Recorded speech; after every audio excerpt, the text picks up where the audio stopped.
Hey, welcome to another episode of GeekOutdoors.com. So I've been using my Sony A7IV for months now and I absolutely love using this camera. But before this, I was using this camera right here. This is the Panasonic G85 Micro Four Thirds 4K camera. And I really did love using this camera as well, except for one big problem. And this is a problem that pretty much all Panasonic cameras currently have, and that is the autofocus, specifically the video autofocus, which is why I moved over to a Sony camera. But after using my Sony A7IV for months now, I realized that there was definitely things that I missed with using my Panasonic G85, and Panasonic in general does have some advantages over using a Sony camera. So at least for this camera, the first thing that I noticed is, well, the size difference and mostly the weight.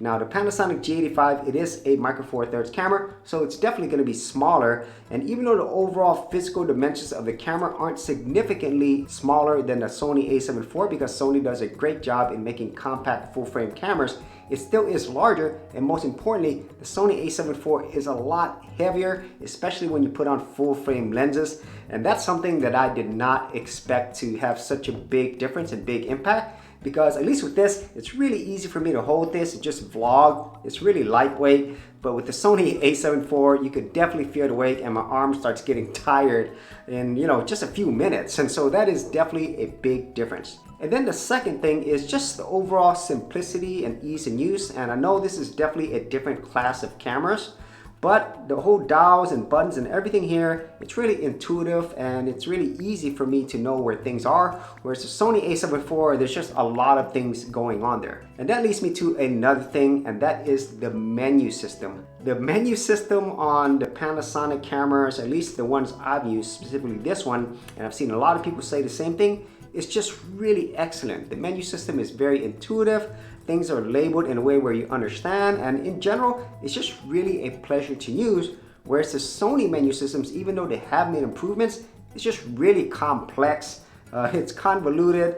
A lot of naming stuff doesn't make sense. Things are in places that doesn't make sense at all. And there's a lot of features on the Sony camera that I just accidentally find. And the Panasonic cameras, it's really not like that. And you don't have to be an expert with cameras to really learn how to use the menu system. Whereas with the Sony cameras, it definitely takes some work.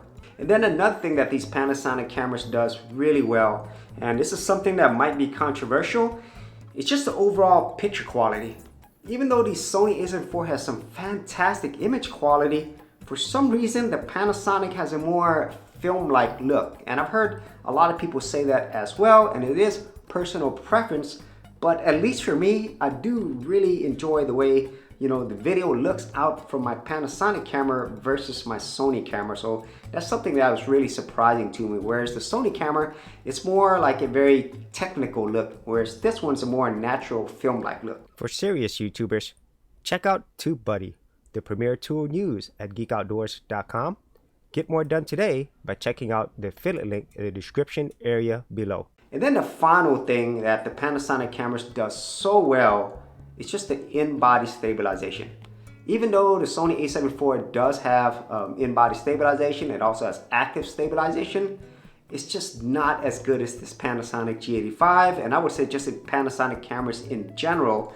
And whenever I'm using the Sony A7IV, even if I'm holding it as still as possible, especially when I'm vlogging, there's always some type of jitter. Whereas with the Panasonic G85, it's just like you're using a gimbal. It is that good. And it's probably the number one thing that I miss with using my Panasonic G85, because I really do like having great stabilization, because a lot of my videos, I am doing a lot of vlog, I'm walking around, I'm outdoors most of the times. So having great stabilization is important to me. So those are the things that I do miss about my Panasonic camera. And obviously I still have it, so I can still use it whenever I need it. But the Sony A7IV has a lot of great features, including that amazing autofocus, which is the main reason why I switched in the first place. So hopefully in the future, Sony will make some additional improvements, or maybe have some firmware updates that might fix some of these things. Or maybe Panasonic might just improve their video autofocus, and then, well, I might have to move back to Panasonic.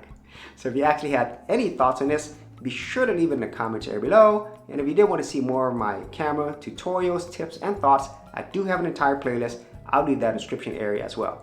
So as always, if you did get value out of these videos, be sure to share, like, and subscribe. And if you're a creative geek like me and you want to get exclusive access to more content that I don't put out here publicly on my YouTube channel, then join my Gold Content Creators group, where you're going to get content like this and more for all the creative geeks out there. And the best part is, all of this is free.